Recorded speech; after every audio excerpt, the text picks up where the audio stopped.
अभिवादन सत्कार करिए हरबंश नागोके का। पहले और दूसरे चरण के चुनाव अब पूरे यौवन पर हैं। अलग अलग प्रमुख राजनीतिक दलों के बड़े से बड़े नेता जम्मू कश्मीर में आ रहे हैं और केंद्रीय गृह मंत्री के दौरे के बाद आज देश के रक्षा मंत्री श्री राजनाथ सिंह जम्मू के दौरे पर आ रहे हैं और उसके बाद राहुल गांधी तो कांग्रेस से आ चुके हैं, उनकी दीदी वो भी और उनकी मम्मा यानी कि उनकी प्रियंका बहन और सोनिया गांधी के साथ कई और नेता आ रहे हैं। और भाजपा और कांग्रेस के स्टार प्रचारकों में कुछ ना कुछ आप जो अभिनेत्रियां हैं या अभिनेता हैं बॉलीवुड के देख सकेंगे।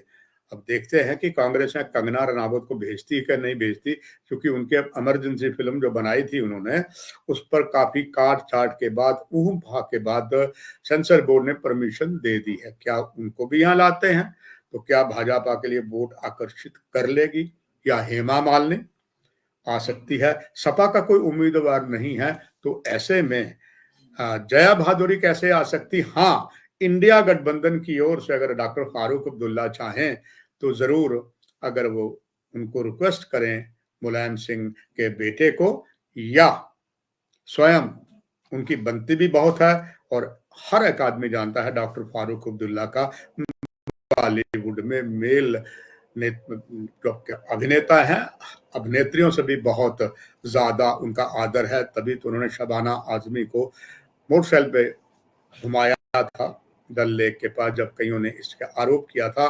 तो एक इंटरव्यू में डॉक्टर फारूक अब्दुल्ला ने मुझे यही जब मैंने सवाल किया तो उन्होंने कहा किसी को मिर्ची लगी तो मैं क्या करूं। बात अच्छी है। आज इस कार्यक्रम में मैं महिलाओं पर ही बात करने जा रहा हूं कि कथनी और करनी में काफी अंतर होता है सरकारों का, नेताओं का। और ये भी बात सत्य है कि पुरुष प्रधान समाज है। कई फिल्मी गानों में गाना था, औरत ने जन्म दिया मर्दों को, मर्दों ने उसे बाजार दिया। महिला माँ, बहन, बेटी है और उसमें से महिला वो भी है जिन्होंने अपने जीवन साथी को गवा दिया है, वो भी यहीं पर है। क्या लोकतंत्र भारत के देश में महिलाओं को पूरा सम्मान मिलता है? पर राशन पर भाषण है, भाषण पर राशन नहीं, यहाँ साफ हो जाता है। कितने ऐसे राजनीतिक दल थे जिन्होंने महिलाओं को 33% आरक्षण के मुद्दे को लेकर टिकट दिए? लगभग आप कह सकते हैं ना के बराबर में।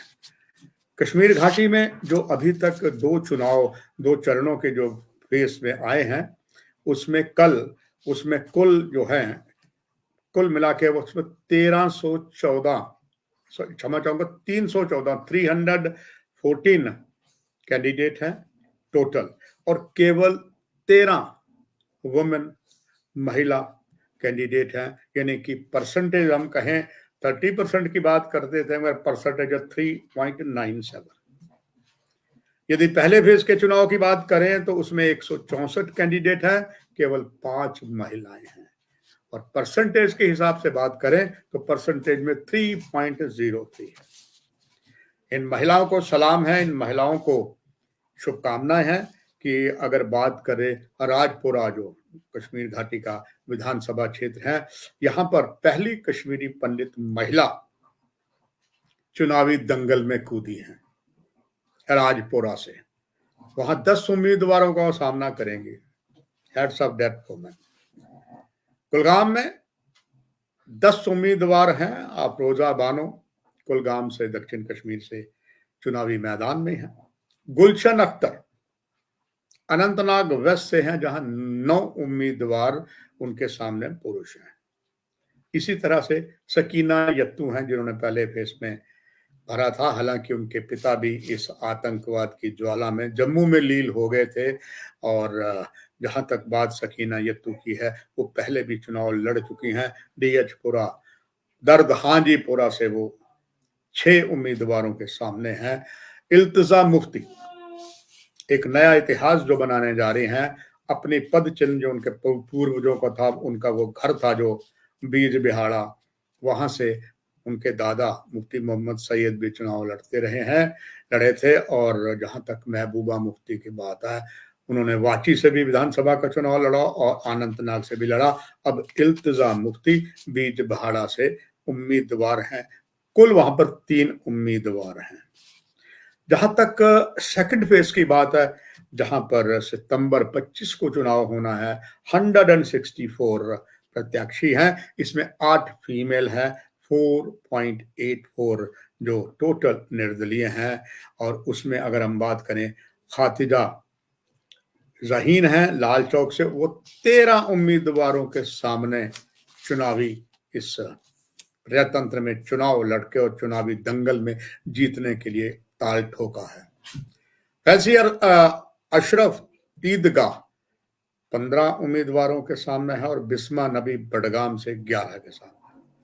नीलोफर संजाद गुंदरू चडूरा से चुनाव लड़ रही हैं।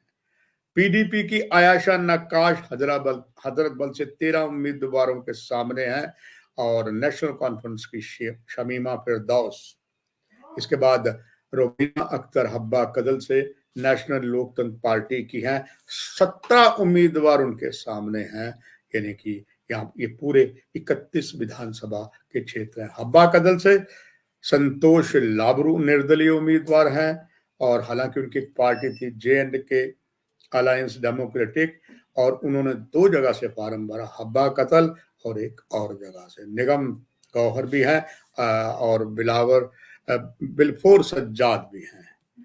इसके बाद जम्मू में भी है, जम्मू का खाता मैं आपको बताऊंगा। मैंने कुछ बुद्धिजीवी जो हैं कश्मीर घाटी के, विशेषकर जो बुद्धिजीवी उसमें प्रोफेसर हैं, शिक्षाविद हैं, डॉक्टर हैं, कुछ उनसे बात की। ऑफ द रिकॉर्ड उन्होंने ये बताया कि महिलाओं को सम्मान किसने दिया। उनका पहला जो निशाना था वो थी महबूबा मुफ्ती। उन्होंने ये कहा कि महबूबा मुफ्ती जब वुमेन चीफ मिनिस्टर बनी तो महिलाओं में बहुत खुशी थी कि महिलाओं के लिए कुछ करेंगे, मगर महिलाओं के लिए उन्होंने कुछ भी नहीं किया या कुछ ऐसा नहीं किया जो इतिहास के पन्नों में आ जाए। और इन सभी बुद्धिजीवियों का कहना है कि अगर आप कहें कि ये महिलाएं बहुत कुछ कर पाएंगी, क्योंकि जनता शायद इनका साथ ना दे। ये कुछ ऐसी बातें हैं जो लगता है कि महिलाओं को जब प्रॉपर सम्मान नहीं मिला, उनको प्रॉपर वादे जो सरकारों ने किए वो नहीं किए, तो आप कैसे दोष देंगे महिलाएं गलत हैं।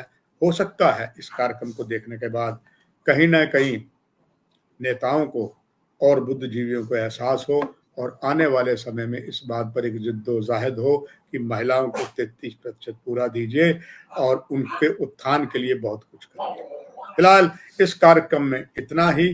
नमस्कार।